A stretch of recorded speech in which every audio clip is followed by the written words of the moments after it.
Bismillahirrahmanirrahim. Assalamualaikum warahmatullahi wabarakatuh. Alhamdulillahirabbil alamin. Wa bihi nasta'inu ala umuri dunya waddin. Wassalatu wassalamu ala asyrafil anbiya wal mursalin wa ala alihi wa sahbihi wa man sara ala nahjihi wa tamassaka bi sunnatihi ila yaumiddin. Ya ayyuhalladzina amanu taqullaha haqqa tuqatih wa la tamutunna illa wa antum muslimun. Amma ba'du, Bapak Ibu yang semoga senantiasa dirahmati oleh Allah Subhanahu wa taala. Alhamdulillah, pada kesempatan kali ini kita bersyukur kepada Allah Subhanahu wa taala atas segala nikmat terbesar, yaitu kita bisa berkumpul untuk memperdengarkan sebagian dari ilmu-ilmu agama Allah Subhanahu wa taala. Dan tidak ada sesuatu yang lebih besar, tidak ada sesuatu yang lebih nikmat, lebih daripada seorang hamba dia beribadah kepada Allah Subhanahu wa taala. Baik, pada pertemuan kali ini berkaitan dengan silaturahim. Nabi Shallallahu alaihi wasallam sebelum diutus menjadi seorang rasul, sifat yang paling menonjol ada pada diri Rasul Sallallahu Alaihi Wasallam adalah kasih sayangnya. Terlihat dalam sebuah sejarah besar kehidupan Nabi, ketika Nabi Sallallahu Alaihi Wasallam menerima wahyu yang pertama di Jabal Nur. Datanglah malaikat Jibril alaihissalam mengatakan, "Ya Muhammad, Iqra, wahai Muhammad, bacalah." Maka kemudian Nabi Shallallahu Alaihi Wasallam mengatakan, "Ma ana biqari," saya tidak bisa membaca. Intinya pada kejadian itu Nabi ketakutan.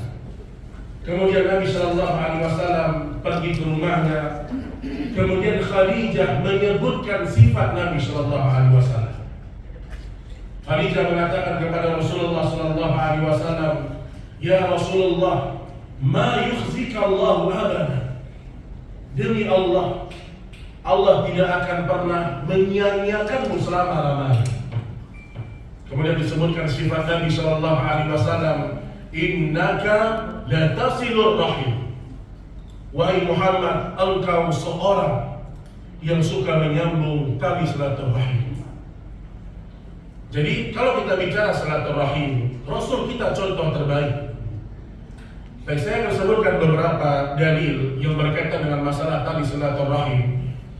Allah Subhanahu wa taala berfirman, "Wa idza hayyitum bi tahiyyatin fahayyu bi ahsana minha aw rudduha."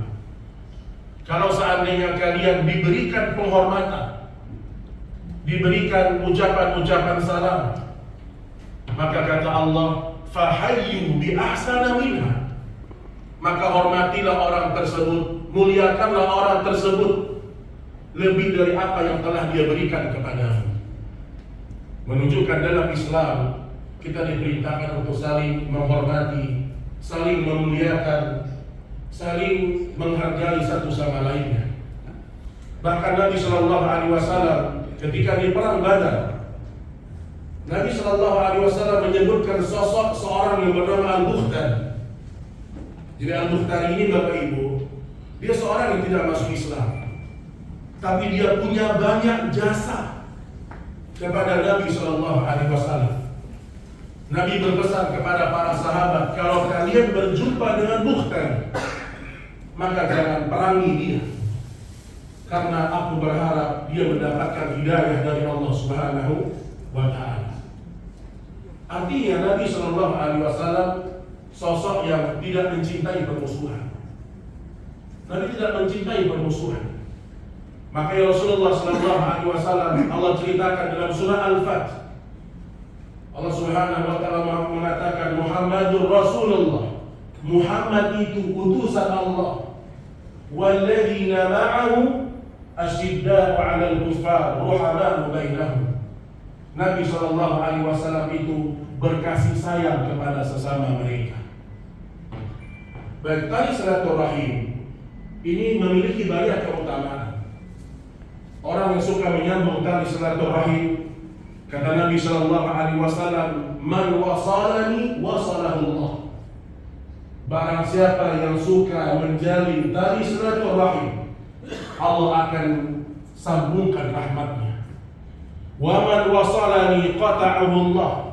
Barang siapa yang memutuskan tali silaturahim, maka Allah Subhanahu wa taala akan memutuskan rahmatnya. Maka Rasul sallallahu alaihi wasallam juga bersabda, setiap hari Senin dan Kamis yurfa lahul a'mal, diangkat amal-amal kita. Kita sholat, kita puasa, kita sedekah, kita bakti sama orang tua, kita membantu orang-orang susah. Senin, Kamis, amal kita diangkat oleh Allah. Lihat Bapak Ibu sekalian, illa bainahu wa baina akhihi syahna, kecuali amal orang yang antara dirinya dengan saudaranya ada permusuhan. Maka sesuatu yang sangat menyedihkan, seorang laki-laki rajin sholat ke masjid, rajin baca Quran, namun ternyata antara diri dia dengan saudaranya ada permusuhan, antara diri dia dengan orang tuanya ada permusuhan, maka amalnya tidak diangkat oleh Allah Subhanahu wa taala. Makanya dalam Islam kita tidak boleh berdusta kecuali untuk mendamaikan dua orang yang bersengketa. Allah mengatakan, la khaira fi katsirin min najwahum illa man amara bi sadaqah. Tidak ada kebaikan dalam ucapan-ucapan kalian kecuali mengajak orang untuk bersedekah, au ma'rufin, atau mengajak orang melakukan kebaikan, au islahin bainan nas, atau mengajak manusia melakukan perdamaian di antara mereka. Kita lihat Nabi Shallallahu Alaihi Wasallam di usia beliau 35 tahun pada waktu itu belum diangkat menjadi seorang Rasul. Waktu itu orang-orang kafir Quraisy, orang-orang Quraisy Mekah, mereka terjadi persengketaan, terjadi permusuhan. Mereka berdialog siapa yang berhak meletakkan Hajar Aswad di Ka'bah. Mereka berbeda pendapat. Ada yang mengatakan suku kamu yang pantas, ada yang mengatakan suku kamu yang lebih berhak. Kemudian mereka buat kesepakatan. Orang yang besok pagi yang pertama kali masuk Masjidil Haram, maka dialah orang yang paling berhak meletakkan batu di Ka'bah. Ternyata besok pagi yang masuk adalah Rasul Sallallahu Alaihi Wasallam, orang yang paling lembut hatinya, orang yang paling santun akhlaknya. Ketika Nabi diserahkan Hajar Aswad, apa kata Nabi? Kami mencintai perdamaian. Maka Nabi ambil kain, diletakkan batu bata Hajar Aswad di atas kain tersebut. Kemudian masing-masing kepala suku diperintahkan oleh Nabi memegang ujung-ujungnya, kemudian meletakkannya secara bersama-sama. Lihat bagaimana Nabi Shallallahu Alaihi Wasallam mencintai ukhuwah di antara mereka, tidak mencintai namanya perselisihan. Baik Bapak Ibu yang dirahmati Allah Subhanahu wa taala, juga di antara keutamaan tali silaturahim, seorang yang sering menyambung tali silaturahimnya, menjaga persahabatannya baik kepada kerabat atau kepada orang lain, maka Allah Subhanahu wa taala akan memberikan keberkahan pada umurnya. Nabi sallallahu alaihi wasallam mengatakan, man arada an yuwassa' lahu fi rizqi, barang siapa yang ingin Allah berkahi rezekinya, Allah luaskan rezekinya, dan Allah panjangkan umurnya, falyasil rahimah, maka hendaklah dia menyambung tali silaturahim. Apalagi di masa sekarang gampang. Di masa sekarang kalau kita berjauhan dengan saudara kita, kita bisa via WhatsApp, kita bisa kirim hadiah kepada mereka. Nabi mengatakan tahadu, tahabu, salinglah kalian memberikan hadiah, niscaya kalian akan saling berkasih sayang. Dan Rasulullah SAW juga menyebutkan orang-orang besok di padang mahsyar, setelah mereka dihisab dan dihitung amalnya di hari kiamat, mereka akan menyeberangi yang namanya sirat. jalan yang lurus, di bawahnya neraka jahanam. Nabi sebutkan di sirat tersebut Allah jadikan ada dua amanah yang bernama amanah dan rahim. Amanah dan rahim mengatakan kepada Allah, ya Allah, selamatkan kaki-kaki manusia yang melewati sirat, karena dulu di dunia mereka orang yang amanah dan mereka orang-orang yang menjaga tali silaturahim. Allah kokohkan kaki hamba-hambanya yang ketika di dunia suka menyambung tali silaturahim. Baik, poin yang terakhir yang paling penting dalam pertemuan kali ini, Bapak Ibu yang dirahmati Allah, bahwasanya kita sekarang berjumpa, ini kan satu angkatan semua, Masya Allah. Berjumpa di dunia, kita bahagia ketemu dengan teman-teman kita. Dan mudah-mudahan pertemuan itu juga berlangsung besok di hadapan Allah Subhanahu wa Ta'ala. Kita ingin bahagia bukan hanya di dunia, tapi juga besok bahagia di hari akhirat. Dan saya tutup dengan satu kisah. Ada salah seorang sahabat bernama Anas bin Malik.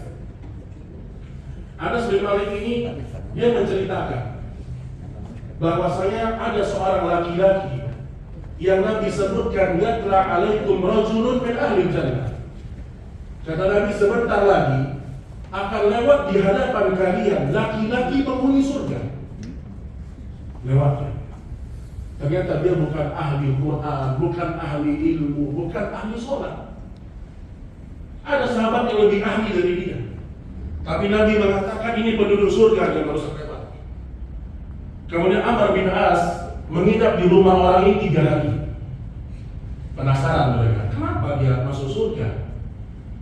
Dia menginap 3 hari, diperhatikan amal-amalnya.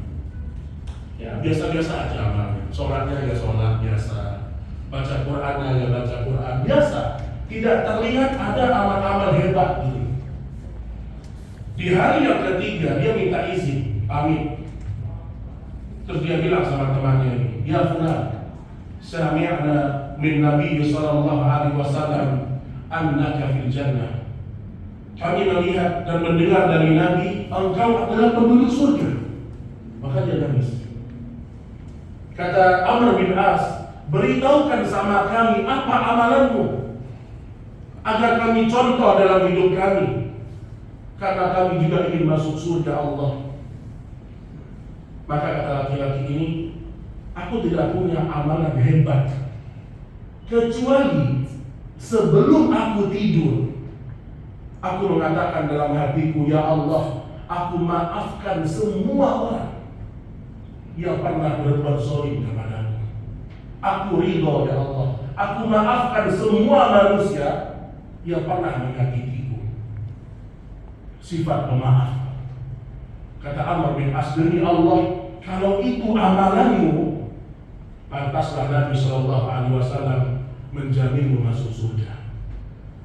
Kata para ulama, banyak orang yang ke masjid, Masya Allah, banyak orang yang mungkin rajin baca Quran, tapi urusan dendam itu beda. Hanya orang-orang yang hatinya ikhlas, hatinya tulus, hatinya baik, yang bisa membuang semua penyakit-penyakit yang ada dalam hatinya. Yauma la yanfa'u malun wala banun illa man atallaha biqalbin salim. Akan datang hari di mana tidak berguna harta dan anak-anak kita kecuali orang-orang yang datang menghadap Allah dengan hati yang ikhlas, dengan hati yang selamat. Ini yang bisa saya sampaikan pada pertemuan ini.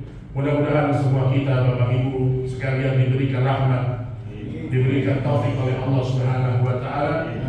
Semoga Allah kumpulkan kita di dunia dan di akhirat dalam kebaikan-kebaikan yang banyak.